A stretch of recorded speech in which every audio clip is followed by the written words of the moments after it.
আজ তৈরি করতে যাচ্ছি মজাদার প্রন ফ্রাই। প্রন ফ্রাইটি তৈরি করার জন্য প্রথমে মাছগুলোকে ভালো মতন পরিষ্কার করে কেটে নিন। এতে আদা, স্লাইস করে লম্বা করে কাটা পেঁয়াজ পাতা, ভিনেগার, লবণ, গোলমরিচ দিয়ে ভালো মতন মেখে নিন। অন্য একটি পাত্রে পেঁয়াজ পাতা কুচি, একটি ডিম,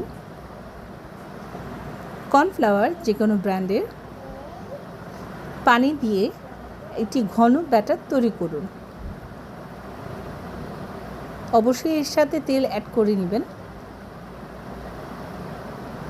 ব্যাটারটি প্রনের উপর দিয়ে ভালো মতন মেখে ডুবো তেলে ভেজে নিন। ক্রিস্পি করে ভেজে নেবেন। তৈরি হয়ে গেল মজাদার প্রন ফ্রাই। উপভোগ করুন যে কোনো বিকেলের নাস্তায়।